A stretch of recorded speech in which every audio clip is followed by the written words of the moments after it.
Now, as I mentioned in my opening statement, under the Greenhouse Gas Reduction Fund programs, the EPA will choose grantees to then pass through billions of taxpayer dollars as they see fit.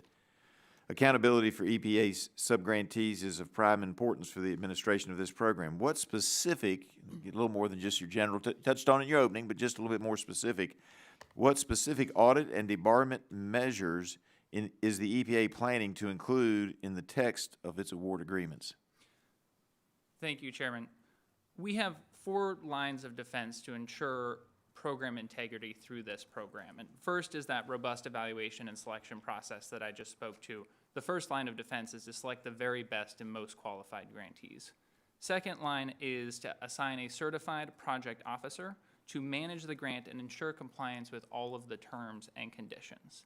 The third line of defense is that the program office will review the standard reporting and audits and conduct their own additional performance audits as necessary.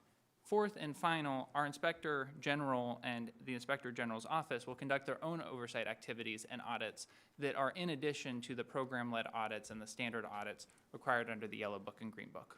Okay, so here's the question that a lot of taxpayers are going to be asking as they watch this from home.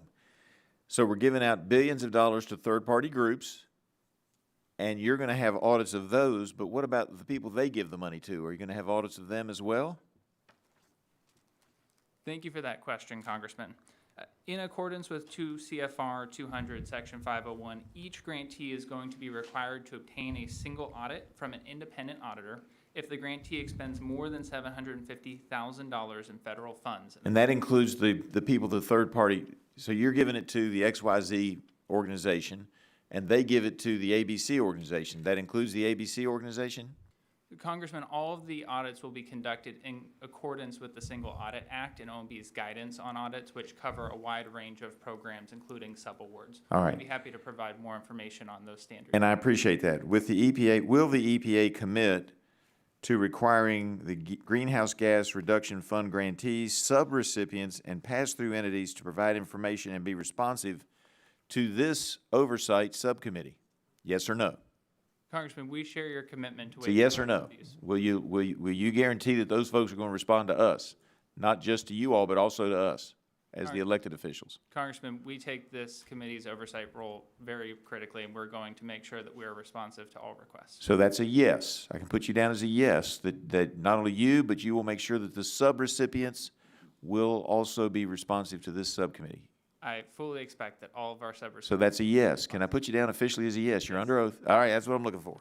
All right, now, here's the reason that I'm going after that. And I know my colleagues want to say we're just against these programs. And while I didn't vote for the bill and not sure we're going to spend all that money in the right ways, once we commit as a nation to spend that money, I want to make sure it's spent right.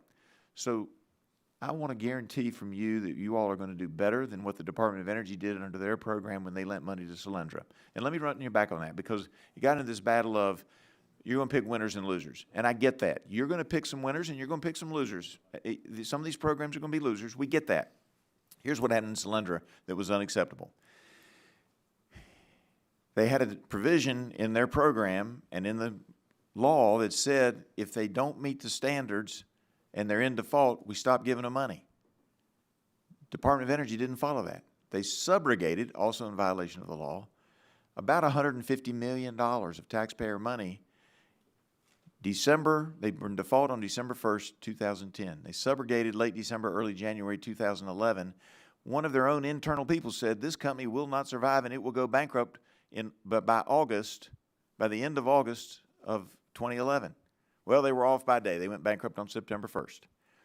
They were supposed to contact the Department of Treasury under the rules, Department of Treasury, I'm thinking of auditors here, and Department of Justice if they were going to do anything different in the contract, and they were never supposed to subrogate. They never contacted the Department of Justice, and when they contacted Treasury, Treasury says, we don't think you have authority to do this, you better check with Justice, which they never did. So the agency clearly violated the rules set forth in the law. Can you assure me that the EPA is going to do better than the past with the DOE? I understand it wasn't EPA, but we need to make sure we're doing this, because if we're going to spend the billions of dollars of taxpayer money, whether rightly or wrongly, we have to make sure on this subcommittee that it's being done correctly and the taxpayers are getting a good shot at getting more winners than losers? Can you commit to me?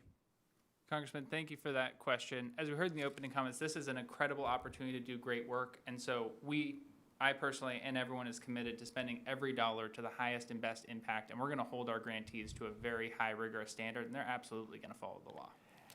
And if that doesn't happen, we ask you to let us know so we can go after it. All right?